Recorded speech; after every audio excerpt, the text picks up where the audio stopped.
अब बच्चों आ जाओ मल्टीप्लिकेशन मॉडलो। मल्टीप्लिकेशन मॉडलो में क्या है, सेम चीज है। जैसे हम एडिशन मॉडलो में क्या बोलते थे, जैसे हमने बोला कि ए एडिशन मॉडलो एन बी, इसका क्या मतलब हो गया कि दोनों को ऐड करके हम क्या करते थे, उसको एन से डिवाइड करते थे और जो रिमाइंडर होता था वो क्या होता, ए एडिशन मॉडलो बी का वैल्यू होता था। तो मल्टीप्लिकेशन मॉडलो में भी क्या है, ये सेम है। इसमें क्या है, हमारे पास सेम है, वहां हम ऐड करते थे, यहाँ क्या करेंगे, मल्टीप्लाई करेंगे। यहाँ पे हमारे पास क्या बोल रहा है, let n be a positive integer. N हमारे पास कोई पॉजिटिव इंटीजर है ग्रेटर देन 1, वही बात a b belongs to z n. अगर मैंने बोला a b belongs to z n, इसका मतलब कि जेड एन जो सेट होगा उसमें एलिमेंट क्या होंगे, 0 से लेके n-1 तक। ठीक है, then we define multiplication modulo. Multiplication modulo n को हमने क्या बोलेंगे, ऐसे डिफाइन करते हैं। एडिशन के केस में क्या था, यहाँ पे प्लस आता था, और मल्टीप्लीकेशन मॉडलो में क्या करेंगे, यहाँ पे माइनस आएगा। क्लियर है ये बात, कोई प्रॉब्लम नहीं है। ठीक है, तो हमने क्या किया, a multiplication modulo n b, इसका क्या मतलब हुआ, least non negative remainder when a b is divided by n. जब हम ए बी को एन से डिवाइड करेंगे तो क्या होगा, जो लीस्ट नॉन निगेटिव रिमाइंडर होगा वो उसका वैल्यू हो जाएगा। फॉर एग्जाम्पल अगर मैं बोलूं कि 4 मल्टीप्लीकेशन मॉडुलो 5 3, इसका क्या मतलब होगा, least non negative remainder when 4 into 3 12 को जब हम 5 से डिवाइड करेंगे। 4 मल्टीप्लीकेशन मॉडुलो 5 3, इसका क्या मतलब हुआ, 4 इंटू 3 12, 12 को 5 से डिवाइड करेंगे, रिमाइंडर क्या होगा 2।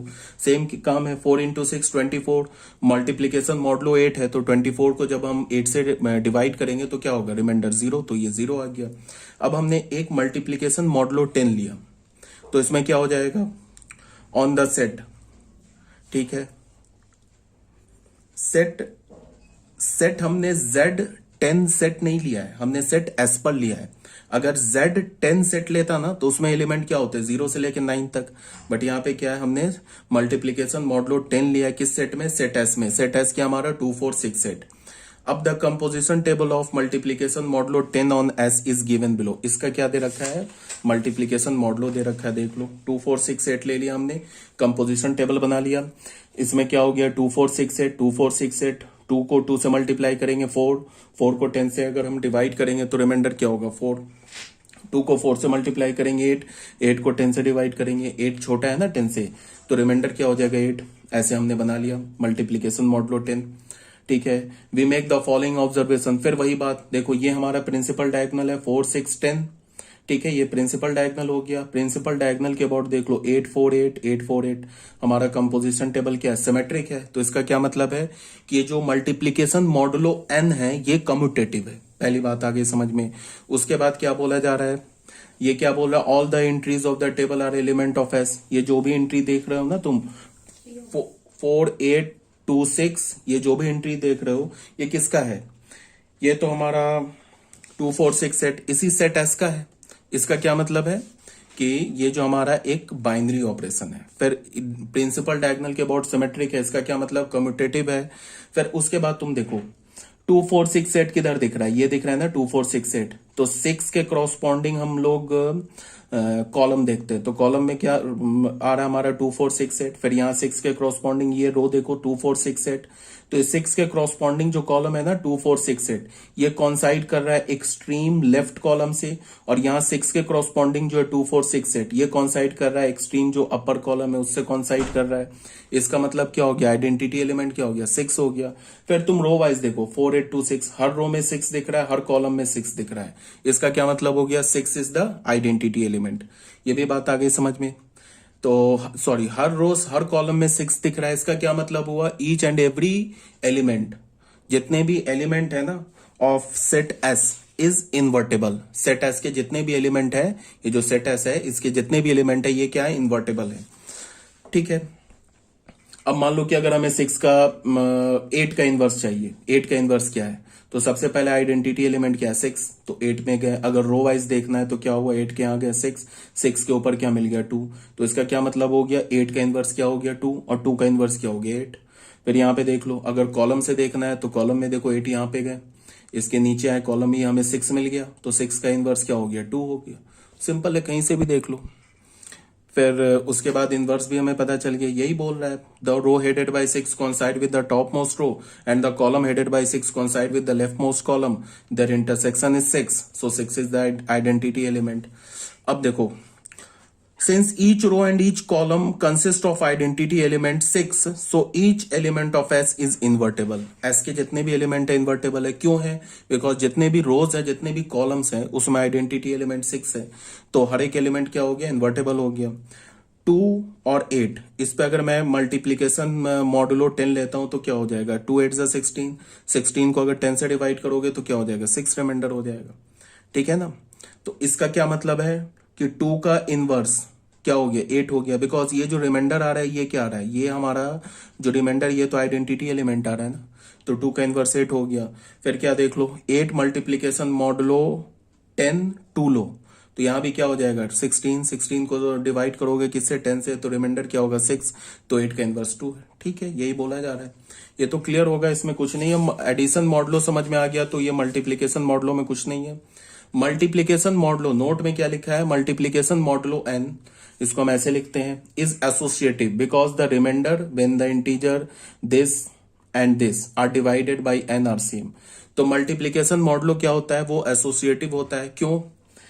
बिकॉज a इंटू बी को n से डिवाइड करो, जो रिमाइंडर आएगा, फिर उस रिमाइंडर को c से मल्टीप्लाई करो, फिर उसको n से डिवाइड करो, जो रिमाइंडर आएगा वो सेम होगा।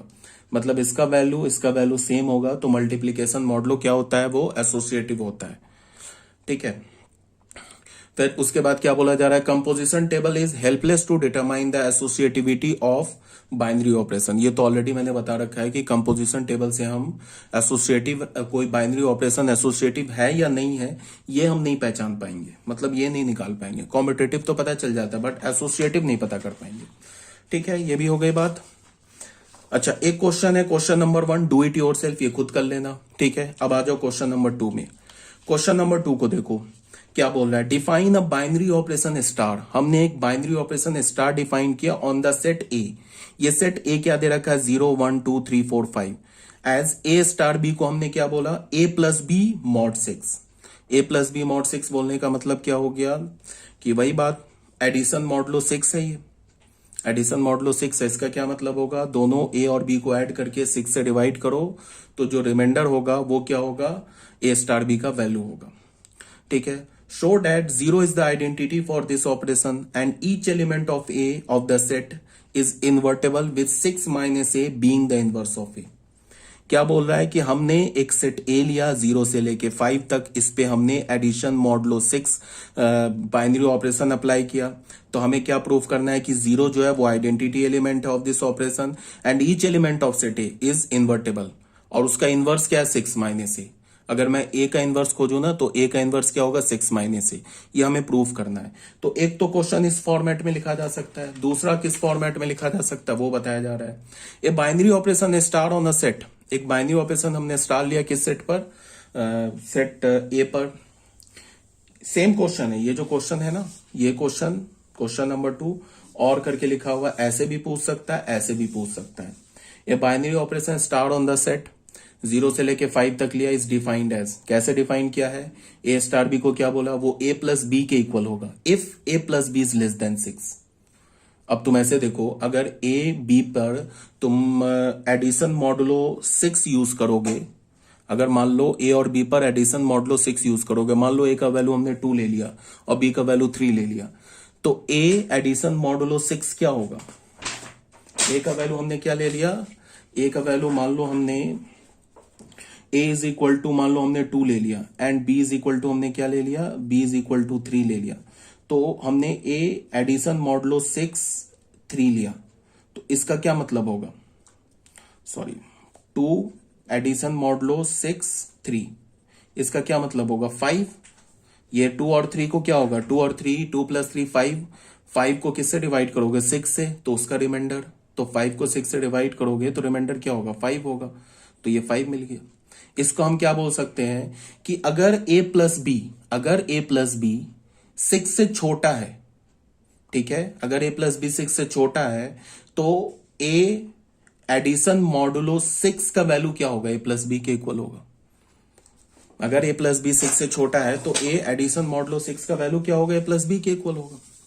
देख लो ना, ए प्लस बी यहां पे देखो 2 प्लस 3 6 से छोटा है ना, तो 2 प्लस 3 6 से छोटा है, तो 2 एडिशन मॉडुलो 6 का वैल्यू हमें क्या मिल गया, 2 एडिशन मॉडुलो 6 3 का हमें वैल्यू क्या मिल गया, ये सेम मिल गया ना 2 प्लस 3। अगर हमने 3 ए का ए ले लिया, हमने मान लो 5 ले लिया, और हमने बी ले लिया क्या, 0 ले लिया, ठीक है, बिकॉज सेट में तो 0 भी है, तो क्या मैं लिख रहा हूं, एक 5 लिया और दूसरा हमने 6 एडिशन मॉडुलो 0 यूज किया, तो इसका वैल्यू क्या होगा, इसका वैल्यू हमें 5 मिल जाएगा। 5 को हम क्या लिख सकते हैं, 5 प्लस 0 या ए प्लस बी बोल सकते हैं। तो यही बोला जा रहा है यहाँ पे कि ए स्टार बी को हमने क्या बोला, ये सेम एडिशन मॉडुलो 6 ही डिफाइंड हो रहा है यहाँ पे। ये एक तो एडिशन मॉडुलो 6 बोल दिया, या फिर तुम ऐसे डिफाइन करो, सेम बात है। ए स्टार बी किसके इक्वल होगा, ए प्लस बी के इक्वल होगा if a plus b is less than 6। अगर ए प्लस बी 6 से छोटा है तो क्या हो जाएगा, उसका सेम वैल्यू हो जाएगा। ए प्लस बी, ए स्टार बी का वैल्यू क्या होगा, ए प्लस बी। अब फिर क्या बोल रहा है कि ए स्टार बी किसके इक्वल होगा, ए प्लस बी माइनस 6 के इक्वल होगा इफ ए प्लस बी या तो 6 के इक्वल है या तो 6 से ग्रेटर है। उसको तुम ऐसे देखो, मान लो अगर हमने ना ए का वैल्यू 4 ले लिया एंड बी का वैल्यू 5 ले लिया, तो ए प्लस बी क्या हो जाएगा, ए प्लस बी क्या हो जाएगा, 4 प्लस 5 किसके इक्वल होगा, 9 के इक्वल होगा, जो कि ग्रेटर है 6 से। तो अगर मैं बोलूं कि 4 एडिशन मॉडुलो 6 5 क्या होगा, तो ये क्या हो जाएगा, 9 को 6 से डिवाइड करोगे किसके इक्वल हो जाएगा, रिमाइंडर क्या होगा, 3 होगा ना। या फिर यहां पे अगर इस डेफिनेशन से आओगे तो ये क्या बोल रहा है, ए प्लस बी माइनस 6, तो 4 एडिशन मॉडुलो 6 5, इसको हम क्या लिख रहे हैं, 4 स्टार 5, तो 4 स्टार 5 को क्या हो रहा है, ये तो 9 हो रहा है, तो 9 है तो उसके लिए क्या बोला है, 4 प्लस 5 माइनस 6, तो फिर 3 आ गया। समझ रहे हो बात को, सेम चीज डिफाइंड हो रहा है, एडिशन मॉडुलो 6 ही हमने यहां भी अप्लाई किया है। अब यहां पे हमें क्या दिखाना है कि show that 0 is the identity, 0 हमारा क्या identity for this operation, and each element of set a of the set is invertible with 6 minus a being the inverse of a. तो कोई बात नहीं है, बस यहाँ पे हम शुरू हो गए, कंपोजिशन टेबल बना लिया। पहले स्टार बी को हमने क्या बोला, a plus b mod 6, remainder when a plus b is divided by 6। तो 0 स्टार 1 का वैल्यू क्या होगा, 0 प्लस 1 क्या होता है, 1 को 6 से डिवाइड करेंगे, रिमाइंडर क्या होगा 1, तो 0 स्टार 1 का वैल्यू क्या हो गया, 1 हो गया। फिर 0 स्टार 1 निकाल लिया, 2 स्टार 3, ये सब निकाल के यहाँ पे हमने कंपोजिशन टेबल बना लिया। ठीक है, कंपोजिशन टेबल बनाएंगे तो ये हमारा क्या हो रहा है, जो प्रिंसिपल डायगोनल है, वो प्रिंसिपल डायगोनल क्या है, उसके अबाउट हमारा देख लो, ये है ना प्रिंसिपल डायगोनल, ये है ना प्रिंसिपल डायगोनल, देख लो, ये है प्रिंसिपल डायगोनल। प्रिंसिपल डायगोनल के अबाउट देख लो, सिमेट्रिक है 135, तो बिल्कुल सिमेट्रिक है। तो सिमेट्रिक है इसका मतलब क्या हो गया, ये हमारा कम्यूटेटिव हो गया, पहली बात। दूसरी बात क्या हो गया कि 0 के आगे रो देखो और 0 के नीचे कॉलम देखो, ये जो 0 के आगे जो रो है ये सबसे अपर रो के साथ कॉन्साइड कर रहा है, और 0 के नीचे जो कॉलम है सबसे लेफ्ट कॉलम के साथ कॉन्साइड कर रहा है। इसका क्या मतलब हो गया कि 0 इज द आइडेंटिटी एलिमेंट। फिर सारे रो में देख लो, रो वाइज देख लो 0 मिल जाएगा, सारे कॉलम वाइज देख लो 0 मिल जाएगा। इसका क्या मतलब हो गया कि each and every element is invertible. ठीक है, अब मान लो हमें 3 का इनवर्स निकालना है, तो 3 का इनवर्स कैसे होगा, 3 के आगे देखेंगे कहाँ आइडेंटिटी एलिमेंट मिला, 0, और 0 के ऊपर गए तो क्या मिला हमें 3, तो 3 का इनवर्स 3 हो गया। मान लो कि हमें 4 का इनवर्स निकालना है, तो 4 के आगे हम लोग गए इधर 0 मिला, ऊपर गए तो 2 मिला, तो 4 का इनवर्स 2 हो गया, 2 का इनवर्स 4 हो गया। ठीक है, ऐसे भी देख सकते हो, ये तो ऑलरेडी बताया जा चुका है, वही बात ये कहानी लिखी हुई है। अब यहां पे क्या बोल रहा है कि प्रूफ करो कि 6 माइनस ए जो है ए का, ये तो मैंने बता दिया ना तुम लोगों को कि इनवर्स, ये तो ऑलरेडी पता चल गया। अब बोल रहा है कि प्रूफ करो कि ए का इनवर्स 6 माइनस ए है। तो ठीक है, पहले इसको देख लो क्या बोला जा रहा है। We observe that the first row coincide with the top most row and the first column coincide with the left most column. ठीक है, ये जो फर्स्ट रो है ये कॉन्साइड कर रहा है टॉप मोस्ट रो के साथ, और ये जो फर्स्ट कॉलम है कॉन्साइड कर रहा है लेफ्ट मोस्ट कॉलम के साथ। इसका क्या मतलब हुआ कि 0 is the identity element. At their intersection we have 0, इस दोनों का इंटरसेक्शन क्या है, इस रो का और इस कॉलम का इंटरसेक्शन 0 है, तो 0 इज द आइडेंटिटी एलिमेंट। ठीक है, so 0 is the identity element. Also each row column contain the identity element, so each element of A is invertible. सारे रो और सारे कॉलम जो है उसमें आइडेंटिटी एलिमेंट 0 है, तो इसका क्या मतलब हुआ कि each element of set A is invertible. ठीक है, और आइडेंटिटी एलिमेंट हमें क्या मिल गया, 0। अब हमने क्या किया, हमें प्रूव करना है ना कि ए का इनवर्स 6 माइनस ए है। तो अगर मैं ये दिखा दूं a star 6 minus a is equal to 6 minus a star a is equal to 0, अगर ये मैंने दिखा दिया तो प्रूफ हो जाएगा कि ए का इनवर्स क्या है, 6 माइनस ए, और 6 माइनस ए का इनवर्स क्या है, ए। तो ए स्टार 6 माइनस ए, इसका क्या मतलब है, दोनों को ऐड करके 6 से डिवाइड करना है। ठीक है, तो इस दोनों को a प्लस 6 माइनस ए क्या हो जाएगा, 6 को 6 से डिवाइड करोगे तो रिमाइंडर 0 आ जाएगा। तो हो गया, a का इनवर्स क्या हो गया, 6 माइनस ए, प्रूफ हो गया, सिंपल था। ठीक है, फिर अगर या तुम 6 माइनस ए स्टार ए लोगे तो इसको क्या करोगे, 6 minus A plus A divided by 6, तो 6 माइनस ए प्लस ए करोगे तो 6 आएगा। 6 को 6 से डिवाइड करोगे तो रिमाइंडर 0 आएगा, अगेन आइडेंटिटी एलिमेंट। तो ए का इनवर्स क्या हो गया, 6 माइनस ए, और 6 माइनस ए का इनवर्स क्या हो गया, ए। ठीक है, ये भी हो गया क्वेश्चन। अब क्वेश्चन नंबर 3 में क्या बोल रहा है, construct the composition table for the composition of the function O.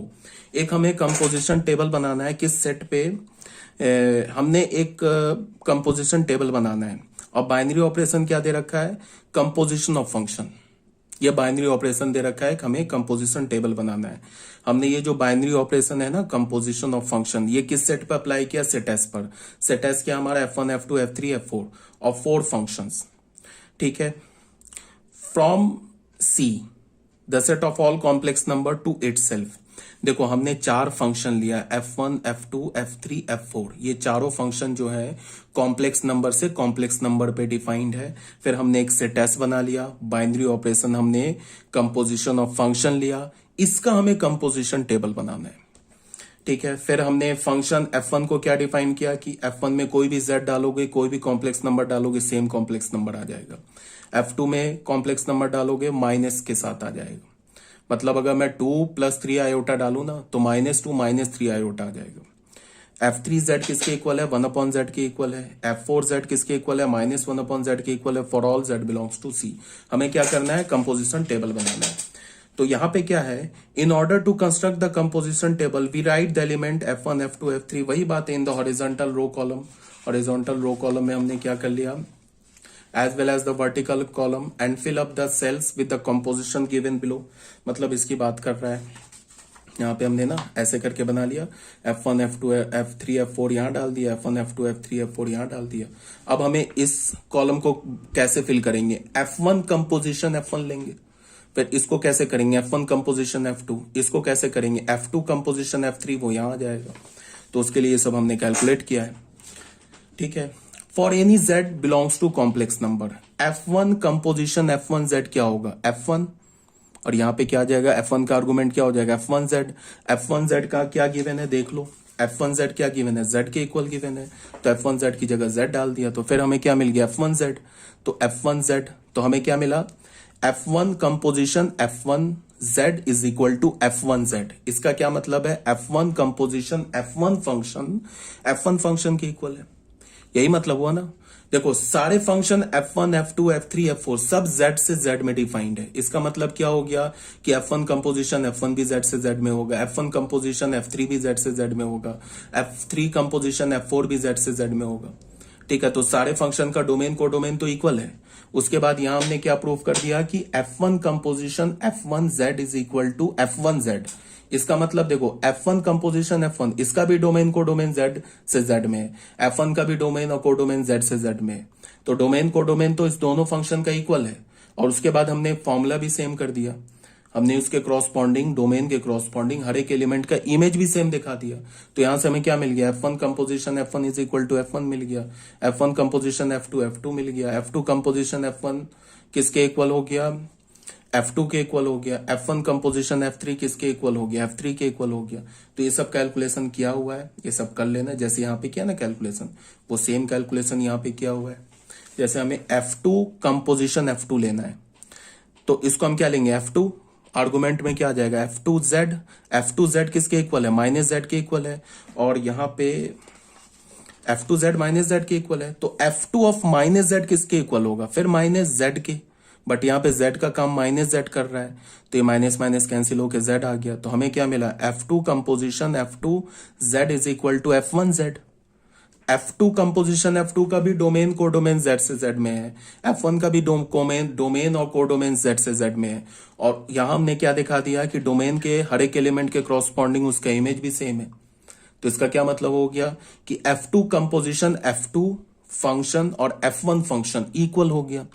Same calculation यहां पे हमने किया है, कैलकुलेशन करने के बाद एक हमने कंपोजिशन टेबल बना दिया है। फिर वही बात, जब कंपोजिशन टेबल बन गया फिर तो कोई प्रॉब्लम ही नहीं है। यहाँ पे देख लो डायगोनल में क्या आ रहा है हमारे पास, देखो F1 F1 F1, उसके बाद डायगोनल के रेस्पेक्ट में देखो F2 F4 F2 और F2 F4 F2, फिर क्या आ रहा है हमारे पास F3 F3 F3 F3 F4 F4। इसका मतलब क्या है कि ये जो कंपोजिशन टेबल है वो डायगोनल के अबाउट सिमेट्रिक है, तो इसका मतलब क्या है कि ये एक कम्यूटेटिव, ये जो कंपोजिशन ऑफ फंक्शन है ना, ये एक कम्यूटेटिव बाइनरी ऑपरेशन है, ये पता चल गया। फिर उसके बाद क्या है कि ये तुम देखो F1 F2 F3 F4, ये जो रो है F1 के क्रॉसपॉन्डिंग जो रो है ये टॉप मोस्ट रो के साथ कॉन्साइड कर रहा है, और ये F1 के क्रॉसपॉन्डिंग जो कॉलम है ये लेफ्ट मोस्ट कॉलम के साथ कॉन्साइड कर रहा है। तो इस रो और इस कॉलम का इंटरसेक्शन क्या है, ये F1, यही है ना F1 इंटरसेक्शन। इसका क्या मतलब हो गया कि F1 जो है ना वो आइडेंटिटी एलिमेंट हो गया। फिर हर एक रो में देखो यहाँ भी F1 यहाँ भी F1 यहाँ भी F1 यहाँ भी F1, कॉलम वाइज देखो F1 है। इसका क्या मतलब हो गया कि each and every element of set, कौन सा सेट हमने लिया है, सेट S इज इन्वर्टेबल। अब किसी का भी इन्वर्स निकालना है, देख लो F4 का इन्वर्स निकालना है, तो F1 कहाँ है, यहाँ है, F1 के ऊपर देख लो F4, तो F4 का इन्वर्स F4 हो जाएगा। F3 का इन्वर्स देखो यहाँ F1 है, ये F3 का इन्वर्स F3 हो जाएगा। ठीक है, मतलब क्या है कि जो F फंक्शन का इन्वर्स क्या हो जाएगा, सेम फंक्शन F1 का इन्वर्स क्या हो जाएगा F1, F2 का इन्वर्स क्या हो जाएगा F2, F3 का इन्वर्स क्या हो जाएगा F3, F4 का इन्वर्स क्या हो जाएगा F4। ठीक है, the table is symmetrical about the diagonal, so composition of function is commutative. F1 is the identity element for composition of function on set S। The composition of function is associative, so composition. अब यहां पे क्या है, एक बात और, मैंने बताया था ना कि कंपोजिशन ऑफ फंक्शन जो होता है वो एसोसिएटिव होता है, ठीक है, ये बताया है। और ये जो हमारा बाइनरी ऑपरेशन ये क्या है, कंपोजिशन ऑफ फंक्शन है। इसका मतलब क्या है कि ये जो बाइनरी ऑपरेशन है ना, कंपोजिशन ऑफ फंक्शन, ये एसोसिएटिव भी है, ये कम्यूटेटिव भी है। ठीक है, एसोसिएटिव वी हैव क्या है, F1 कंपोजिशन F1 किसके इक्वल हो गया, F1 के। इसका मतलब F1 का इनवर्स F1 है, ये तो ऑलरेडी यहीं से पता चल रहा है कंपोजिशन टेबल से। फिर F2 कंपोजिशन F2 किसके इक्वल, F1 के इक्वल है, इसका मतलब F2 का इनवर्स F2 है। फिर F3 कंपोजिशन F3 किसके इक्वल, F1 के इक्वल है, इसका मतलब F3 का इनवर्स F3 है। F4 कंपोजिशन F4 किसके इक्वल, F1 के इक्वल है, इसका मतलब F4 का इनवर्स F4 है। तो ये सारी बात है, आई होप क्लियर होगा। अगर कोई डाउट है, अभी भी मन में दिमाग में कोई विचार है, कोई डाउट है, कुछ पूछना है, तो जब हमारी क्लास हो उस समय पूछ सकते हो, पहली बात। और हमारा जो ये फंक्शन चैप्टर है ऑलमोस्ट बोर्ड लेवल का कंप्लीट है। अगर तुम इसको ध्यान से देखोगे, जो मैंने बताया है तुम्हें, जो PDF सेंड किया है और जो वीडियो लेक्चर, अगर इसको ध्यान से तुमने देखा है तो ऑलमोस्ट जेईई मेंस के भी 90% क्वेश्चन सॉल्व हो जाएंगे। कुछ कंसेप्ट एक्स्ट्रा है जो बताना है, जैसे पीरियोडिक फंक्शन हो गया, फिर दो फंक्शंस का शिफ्टिंग ऑफ ग्राफ हो गया, फिर ट्रांसफॉर्मेशन हो गया, कुछ इंपॉर्टेंट है कंसेप्ट। फिर ग्राफ से हम डोमेन रेंज कैसे देखते हैं, ये सब टॉपिक है जो जेईई मेंस एडवांस के लिए है, तो उसको हम ITF के साथ ये कवर करेंगे। अभी अगर तुम इतना भी अगर फंक्शन कर लोगे ना, तो जेईई मेंस के ऑलमोस्ट 90% क्वेश्चन निकल जाएंगे। जो कंपोजिशन ऑफ फंक्शन पढ़ाया या जो भी मैंने तुम्हें टॉपिक पढ़ाया ना अभी फंक्शन का, इससे निकल जाएंगे। ठीक है, फिर ओके, हमारा ये चैप्टर है बोर्ड लेवल जो का जो है फंक्शन चैप्टर, ये कंप्लीट हो गया है। इसमें कुछ भी नहीं बचा, बोर्ड में मैंने कुछ भी नहीं छोड़ा, बोर्ड के लिए बता रहा हूं। बोर्ड में अगर 10% था ना, तो मैंने 20% दिया तुम्हें, दुगुना ही बताया, कम नहीं बताया बोर्ड के लिए, बोर्ड के पॉइंट ऑफ व्यू से। तो तुम NCERT क्वेश्चन तो सारे सॉल्व कर सकते हो A to Z, इवन अगर चाहो तो जेई मेंस का जो प्रीवियस ईयर है वो भी निकाल सकते हो ऑलमोस्ट।